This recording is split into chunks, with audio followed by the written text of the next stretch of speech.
Em nome de Jesus Cristo, amém e graças a Deus. Glória a Deus. Cumprimento os irmãos com a paz do Senhor Jesus. Aleluia. Para ganharmos tempo, abra sua Bíblia na primeira carta de Pedro, no capítulo de número 2 e o versículo de número 9. Estou grato a Deus por esta oportunidade maravilhosa que Ele nos concede de nos reunirmos aqui como igreja para juntos adorarmos ao Senhor. Aleluia. Estive hoje conversando com o irmão Lucas e ele tem um desejo muito grande de cultuar, de vir para a igreja agora, mas está impossibilitado, né?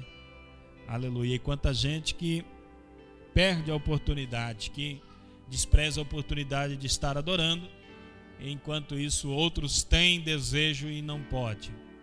Aleluia. Mas é certo que Deus, Ele tem os seus planos, seus meios, e no tempo certo tudo isso muda, tudo isso se acaba e a igreja continua. A igreja de Cristo não está perdendo, a igreja de Cristo continua vencendo para a glória do nome do Senhor Jesus.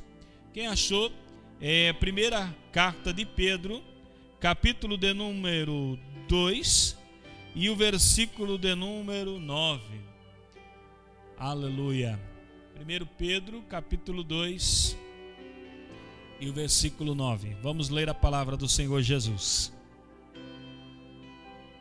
Mas vós sois a geração eleita, o sacerdócio real, a nação santa, o povo adquirido, para que anuncieis as virtudes daquele que vos chamou das trevas para a sua maravilhosa luz. Podei-vos assentar na presença do Senhor Jesus. Entre todas as nações da terra, Deus escolheu um povo, uma nação Deus elegeu, e esta nação chamava-se Israel, ou chama-se Israel. Israel foi chamado para ser a nação peculiar de Deus, a geração eleita, a nação escolhida. E isso você pode acompanhar na Bíblia Sagrada. Lá em Deuteronômio, capítulo de número 10 e versículo de número 15. Israel, o povo de Deus, a nação do Senhor Jesus. Mas se eles guardassem a aliança que fizeram com o Senhor, se eles cumprissem a parte no trato, a parte de Deus, a sua aliança, Deus certamente cumpriria, mas o povo deveria cumprir a sua parte.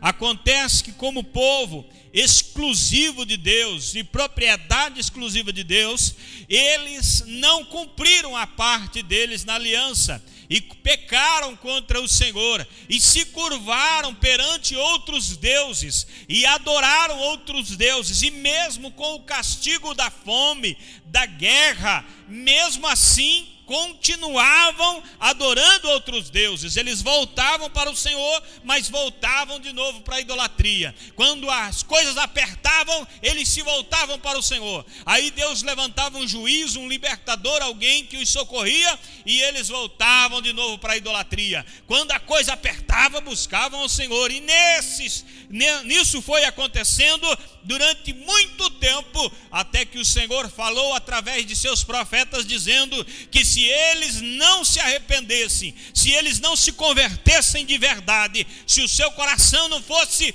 voltado totalmente ao Senhor, Deus os levaria para o exílio, Deus os expulsaria de sua terra e eles seriam levados cativos.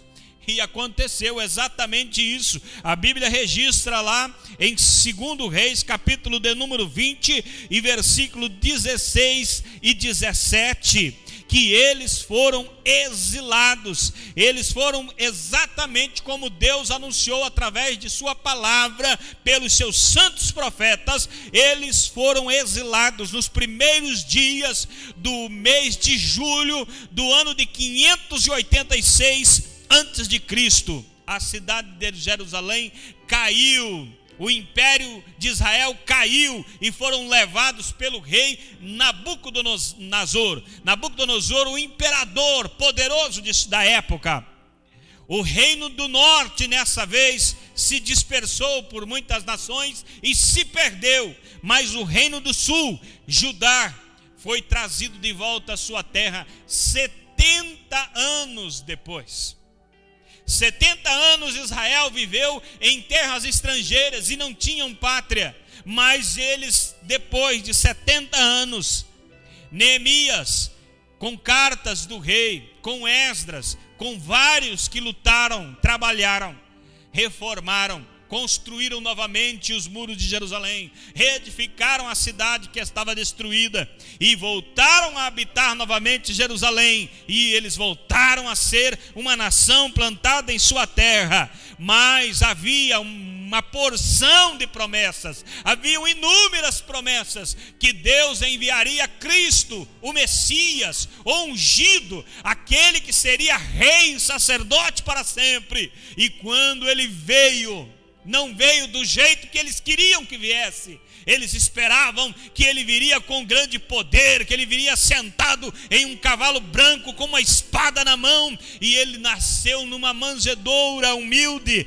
ele nasceu num lugar humilde, parecia não ser importante, mas ele é o Rei dos Reis e Senhor dos Senhores. Ele é aquele que vai reinar para todo sempre. E desde que ele nasceu, o mundo nunca mais foi o mesmo, mas houve uma divisão na história da humanidade. Por eles não terem reconhecido a Jesus como Messias, como o enviado de Deus, ao invés de adorá-lo, o maltrataram e o crucificaram. Aleluia. Deus já há muito tempo havia prometido em sua palavra. Isaías capítulo de número 65. Deus falou o seguinte: eu serei buscado por um povo que não me conhece. Eu serei adorado por um povo que não me entende sobre mim. Esse povo vai me procurar e eu vou dizer: eis-me aqui. Aleluia. É certo que Israel não está de todo cortado de Deus. Paulo explicou muito bem isso lá no livro de Romanos, no capítulo de número 11. O capítulo inteiro para você entender.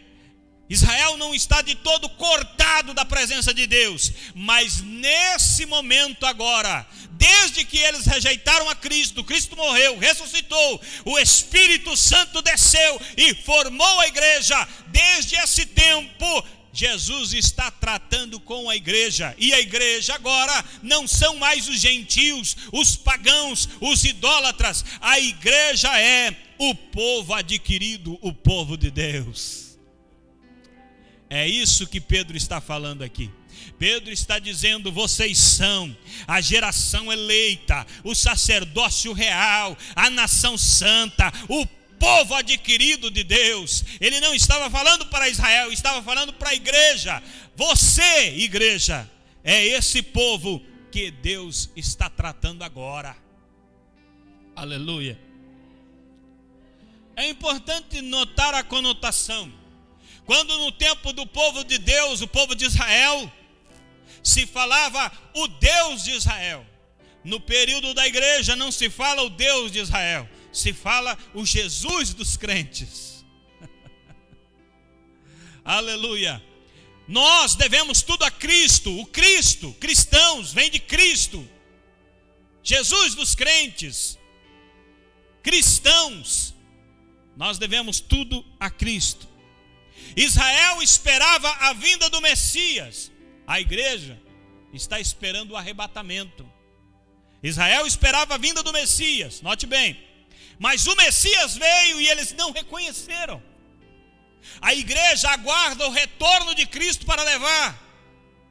Mas tem muita gente que não está se apercebendo. Cristo está vindo e eles não estão percebendo. E quando Jesus voltar, você pode ser punido assim como Israel foi. Israel foi punido por não ter reconhecido a Cristo como o Messias. E muitos crentes nos dias de hoje serão punidos por não ter reconhecido que Cristo está voltando para buscar a sua igreja. A palavra diz: vós sois a raça eleita. Assim mesmo era chamado o povo de Israel. Lá em Deuteronômio capítulo 7 e versículo 6, a palavra está dizendo que Deus, falando para Israel, diz: vocês são a minha raça eleita. Eu elegi vocês, vocês são a minha nação. A igreja também é a raça eleita. Agora, é muito importante que o crente tenha uma inteligência a respeito dessa palavra eleição.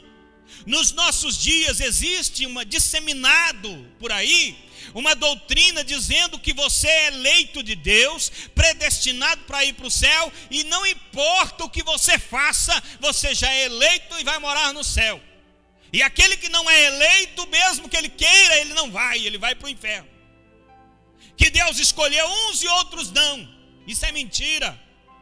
Sabe o que Deus escolheu? Deus escolheu Cristo. Cristo é o escolhido. E a igreja faz parte de Cristo. Se você quer ir morar com Deus, faça parte da igreja. Porque a igreja faz parte de Cristo. E Cristo vai com Deus. Cristo está com Deus. Se quer fazer parte de Deus, tem que fazer parte da igreja para fazer parte de Cristo, para fazer parte de Deus. A eleição não é individual. Não é que Deus marcou uns para a salvação e outros não. Não, a eleição é coletiva. A igreja é eleita. Ninguém tira o direito da igreja a ir para o céu. Ninguém mesmo. Mas se você quiser fazer parte daqueles que vão para o céu, faça parte da igreja. Saiu da igreja, você está fora.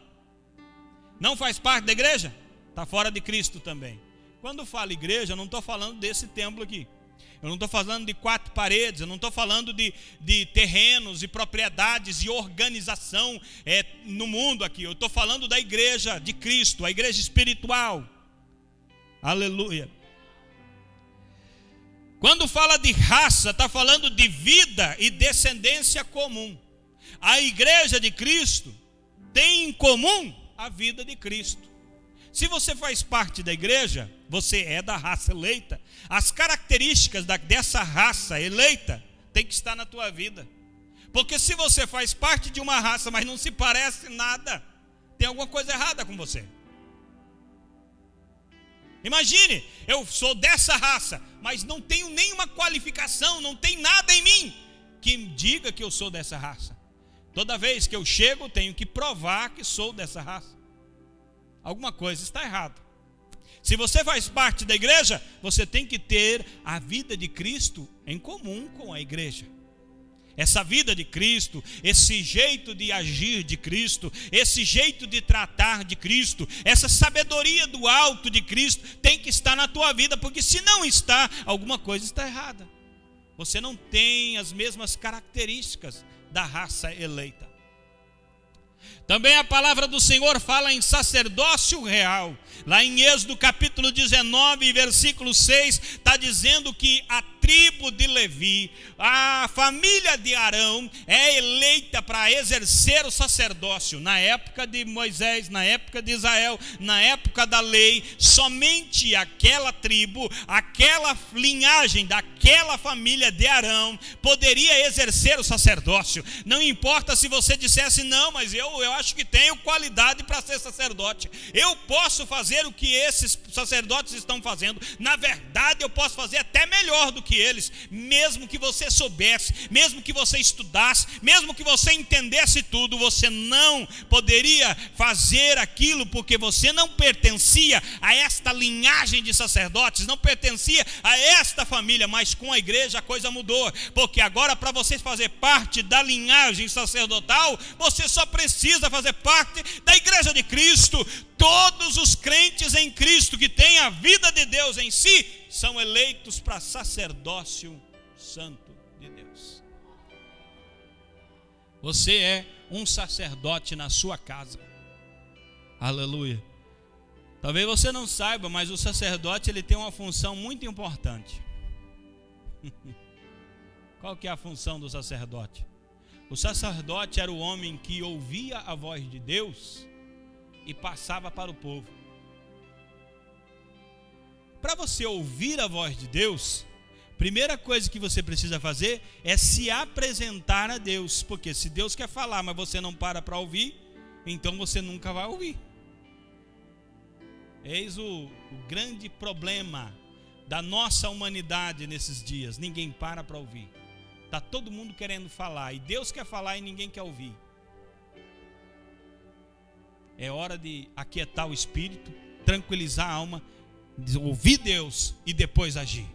Era essa a função maior do sacerdote, ouvir Deus para orientar o povo. O sacerdote tinha a responsabilidade de trazer a revelação da vontade de Deus. Essa semana ainda estava estudando sobre duas pedras que haviam no peitoral do sacerdote, chamada Urim e Tumim. Essas pedras eram da cor amarelada. E se você tinha uma consulta para fazer o Senhor, eu devo me mudar desta cidade, eu devo ir para outro lugar, você ia até o sacerdote e consultava. Eu quero consultar ao Senhor, e o Senhor vai responder através do Urim e do Tumim. Então você pergunta: Senhor, eu devo mudar-se desta cidade? Se essas pedras ficassem verdes, Deus estava dizendo: pode ir, a vontade é essa, vai. Mas se as pedras ficassem da cor avermelhada, a vontade de Deus estava dizendo: não, você não vai.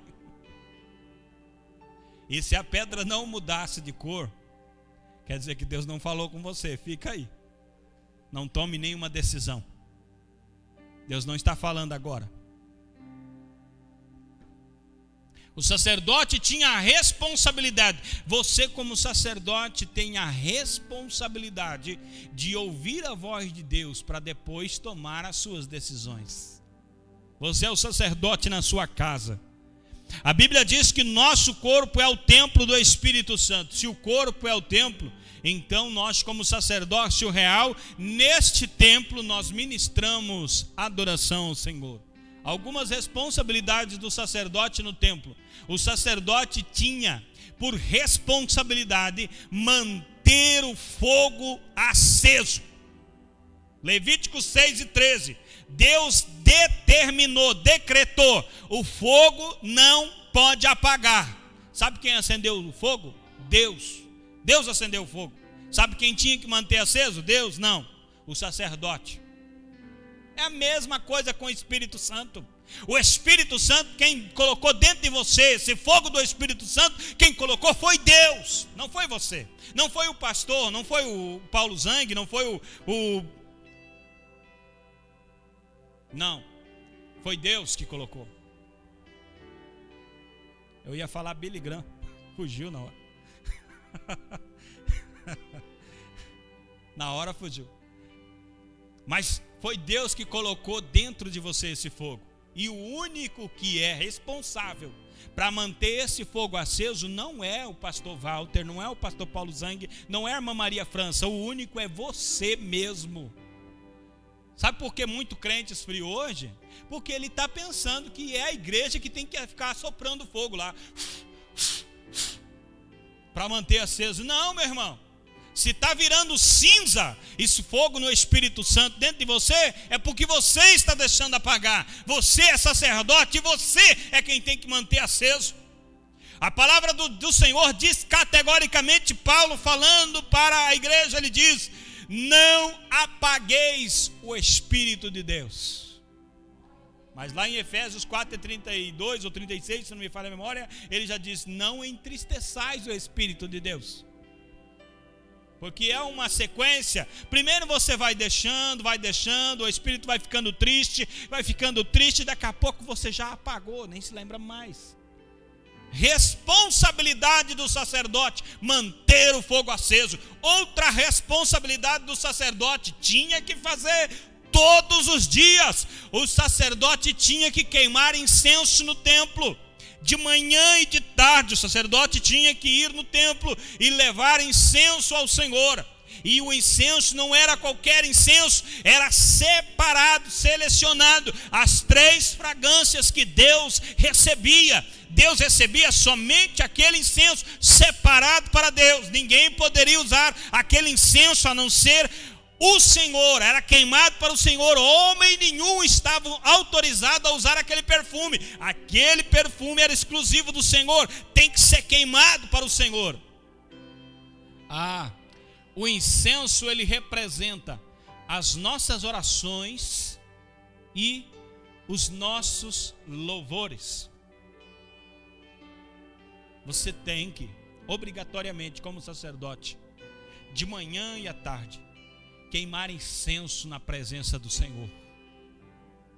Se você quer ser realmente um sacerdote, se quer honrar o seu ofício, você deve apresentar ao Senhor de manhã e de tarde, ou as suas orações ou os seus louvores. Se quiser apresentar oração e louvor todas as manhãs e todas as tardes, será um serviço bem feito. Se quiser apresentar oração de manhã e louvor de tarde, será bem feito, será aceito. Mas não fique a vida inteira sem comparecer diante do Senhor, nem de manhã e nem de tarde, nem do meio-dia, nem hora nenhuma. Porque o sacerdote, manhã e tarde, todos os dias, queimava incenso na presença do Senhor. Entre muitas outras responsabilidades que ele tinha. Só quero citar essas duas. A Bíblia diz em Romanos 3:21 que assim como os sacerdotes eram santos, nós também devemos nos santificar. O sumo sacerdote é Cristo, e Cristo como sumo sacerdote, nós como sacerdotes. E assim como a tribo de Levi, irmão, a tribo de Levi, ela não tinha herança na terra. Quando as terras foram repartidas, isto é muito importante que eu vou dizer. As tribos de Israel, todas elas, quando as terras foram divididas, todas elas pegaram uma porção de terra. Porém, a tribo de Levi, que era para servir ao Senhor no santuário, eles não tinham porção de terra para receber. Porque disse o Senhor, a porção deles é o Senhor, é o santuário, é a adoração, é o serviço do Senhor. Eles não têm terra para plantar, não. Eles não têm que ficar preocupados com colheita. Eles não têm que ficar preocupados com plantação, com veneno, com isso, com aquilo, com praga, com gafanhoto. Eles têm que se preocupar exclusivamente em servir ao Senhor, estar no serviço de Deus. É muito estranho esses sacerdotes do dia de hoje, que eles não querem simplesmente ficar ocupados com a obra do Senhor, com o serviço do Senhor. Eles querem muitas terras aqui. Pasmem, irmãos, muitos morreram trabalhando nas suas vidas, porque eles não conseguiram. Chegou um tempo que não deu mais para separar uma coisa da outra. A pressão das coisas seculares foi tão grande, das coisas tão grandes, que eles tiveram que abandonar a igreja e servir o mundo de uma vez. E tem outros por aí que estão na TV que já não são mais pastores, não são mais sacerdotes, são apenas empresários. Estão lá, estou vendendo meu produto, compra meu produto, ó, um feijão aqui por R$1.000. Pega um feijão e dá R$1.000. Mas o que tem nesse feijão? Não, o milagre está no feijão. Jesus vai pegar esse povo, irmão. Jesus vai pegar essa gente. Vai pegar essa gente porque o sangue de Cristo não tem valor que pague. A palavra de Deus é inestimável o valor. Você não troca isso por nada, nem por lenço, nem por nada. Nada. É palavra de Deus, é sangue de Cristo na cruz do Calvário, solução para todos os problemas. O evangelho não tem que ser adulterado, o evangelho tem que ser verdadeiro, pregado assim como é, porque a palavra de Deus em si só, ela é capaz de mudar um homem, mudar uma família, mudar uma cidade, mudar um país. Ela é capaz de mudar todo mundo, é só deixar a palavra agir.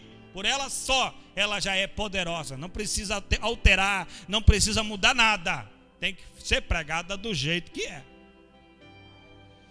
Aleluias. A palavra diz que eram raças eleita, sacerdócio real, nação santa. Êxodo capítulo 19, versículo 6. Vocês são uma nação santa para mim. A igreja também é nação santa, é separado para Deus, na conduta de vida, na natureza da alma. Não pertencemos a nós mesmos. A palavra do Senhor diz em 1 Coríntios capítulo 6, versículos 19 e 20, não pertenceis a vós mesmos, vocês pertencem a Deus. Nós não fazemos planos, nós nos adaptamos aos planos de Deus e amamos amamos os planos de Deus. Aquilo que Deus planejou é bom demais de ouvir, de seguir e de fazer. Nós não fazemos sonhos, projetos e planos e depois cantamos dizendo: sonha, Deus, sonha o meu sonho, faz o meu projeto, aquilo que eu quero, Deus, sonha comigo. Não é isso não, meu irmão. Não, é Deus que estabelece um projeto, um plano, um propósito para a sua vida, e você bem feliz entra dentro desse propósito, porque é o melhor para você. Aleluia. Nós somos para o louvor do nome de Deus. Glória a Deus. Para mim correr para a finalização da mensagem, porque ainda tem a Santa Ceia. É importante notar que a Bíblia diz: vós sois a geração eleita, o sacerdócio real, a nação santa, o povo adquirido. Amém? Glória a Deus por isso. Que bênção. Para quê? Para que anuncieis as virtudes daquele que vos chamou das trevas para a sua maravilhosa luz. Diferente de muita gente que faz as coisas sem pensar o que está fazendo, Deus não faz nada sem propósito. Se Deus elegeu a igreja, deu poder à igreja, o Espírito Santo encheu os crentes, não é para o crente ficar em casa dizendo: agora estou salvo, o sangue cobre, eu posso fazer o que eu quiser, posso viver minha carnalidade, que o céu está garantido. Não, não é bem assim. O que Deus está fazendo é: eu te chamei, eu te capacitei, estou na sua vida, vou estar contigo todos os momentos, para que você proclame. O que é proclamar? É a pregação do Evangelho, é uma vida dedicada a Deus. Por quê? Porque o próprio Jesus diz lá em Mateus capítulo 5, versículo 16, que as nossas obras darão glórias a Deus. Quando nós praticamos a obra de Deus, nossa vida condiz com o Evangelho de Cristo, os homens veem as nossas vidas e glorificam a Deus. Israel proclamava os feitos de Deus. Se você ler na Bíblia, Israel proclamava a criação. Israel falava: o Senhor é o Criador. Israel proclamava os estatutos. Meu irmão, já foi pregado aqui nesse altar, foi achado o livro da lei. E quando acharam o livro da lei, o sacerdote começou a ler. E sabe o que o povo fez? O povo ficou em pé ouvindo. Em pé, ouvindo a leitura do livro da lei. Israel proclamava a lei. A Bíblia diz, é lei do Senhor, é determinação do Senhor, que o pai deveria ensinar ao filho, que o homem da casa deveria colocar nas paredes, colocar em todo lugar, para que a lei do Senhor não ficasse esquecida. Era proclamada a lei do Senhor. Eles também anunciavam de geração a geração, proclamavam a libertação lá do Egito. Eles celebravam a Páscoa exatamente para lembrar que um dia eles estavam no Egito e agora eles estavam libertos. Eles proclamavam isso constantemente. A igreja deve proclamar também. O que a igreja deve proclamar? A igreja deve proclamar a salvação em Cristo Jesus. A igreja deve proclamar os benefícios da cruz de Cristo. Não é carro novo, casa nova, chave de apartamento, não. É a cruz, o evangelho poderoso de Deus, o qual Paulo disse: eu não me envergonho do evangelho, porque o evangelho é o poder de Deus para a salvação de todo aquele que crê. É isso que a igreja foi chamada a proclamar. Quando a palavra do Senhor está dizendo: proclameis e anuncieis as virtudes, isso é poder. As virtudes é a manifestação do poder de Deus, poder divino, excelência. O crente deve anunciar, deve mostrar, deve exibir as virtudes desse trabalhar de Deus em sua vida.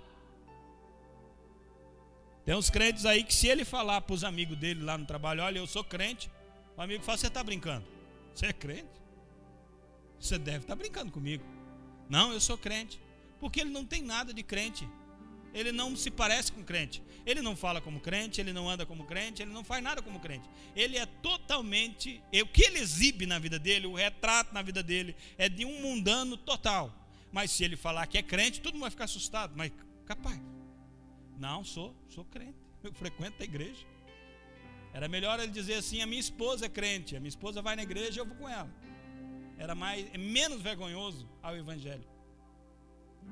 A coisa mais triste de se ouvir, hoje se ouve muito, as pessoas dizem assim: se for para mim ser crente igual muitos que eu conheço por aí, eu prefiro nem ser.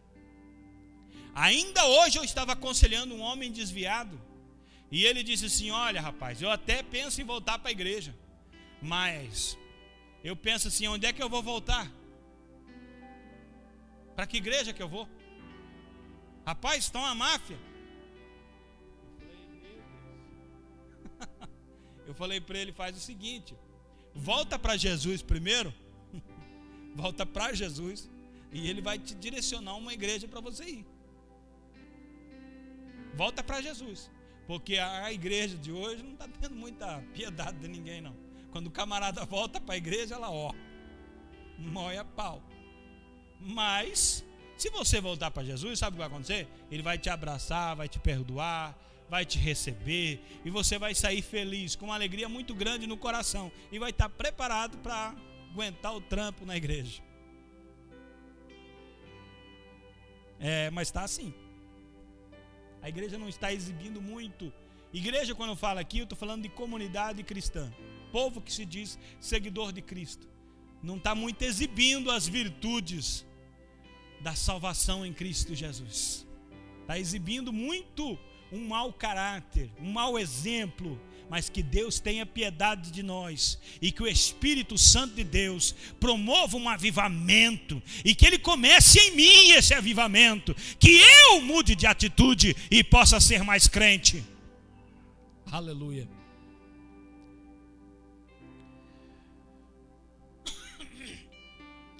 É notante aqui que a palavra do Senhor diz que Deus vos chamou das trevas. Olha o oposto das trevas para a sua maravilhosa luz.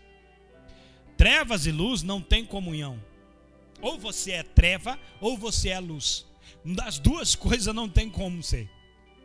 Eu recomendo que seja luz, porque sendo luz, você pertence a Deus. Sendo treva, você pertence ao inferno, ao maligno, à perdição. A luz, Deus; trevas, maligno. A Bíblia diz em Efésios capítulo 5, versículo 8, que nós devemos andar na luz. Colossenses capítulo 1 e 13, para mim orar, porque já fui cortado, não posso pregar mais. Colossenses 1 e 13, a Bíblia diz que nós fomos libertos do império das trevas. Sabe quem libertou? Não foi eu. Foi Jesus que libertou você do império das trevas. Você é livre para adorar a Deus. As trevas não têm poder sobre você. Sabe por quê? Porque Jesus mesmo diz: você é luz. Você é luz, você é de Deus. O inferno não pode com você. As trevas não podem. Aonde a luz chega, por mais pequena que ela seja, ela dissipa as trevas. Se coloque de pé para nós orarmos.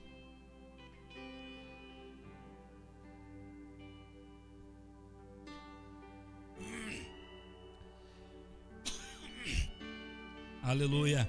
Nós sabemos que Deus está em nosso meio. O Espírito Santo de Deus está neste lugar, meu irmão. Você deve servir ao Senhor com alegria, com prazer, e deve confiar que Ele está neste lugar, que Ele é poderoso. Muitos irmãos aqui estão pedindo oração. Nós vamos estar orando agora pelos que estão aqui e pelos que estão agora na live aqui assistindo, estão pedindo oração. Nós vamos orar e Deus vai entrar com providência agora. Sabe por quê? Porque a igreja tem poder. O governo não tem muito poder, não. O poder do governo é limitado. As autoridades têm poder, mas é limitado. Agora, Deus é todo poderoso. O que nós pedirmos com fé aqui, é possível que Deus faça, não só aqui, mas em qualquer lugar do mundo, porque Deus é poderoso sobre todas as coisas. Senhor Deus, fiel e maravilhoso, nós conclamamos agora o poder do Espírito Santo de Deus neste lugar, para que Ele possa agir na vida das pessoas que estão aqui dentro deste ambiente, mas também aquelas que estão longe, Pai, mas estão conectadas pela internet. Esse benefício que o Senhor nos deu, que agora, em nome de Jesus, a presença do Senhor possa inundar esta casa, possa inundar este coração, que a cura do Senhor possa acontecer, que o milagre aconteça agora, em nome de Jesus. Amém. Glória a Deus. Eu volto a palavra ao pastor. Que Deus abençoe a todos em nome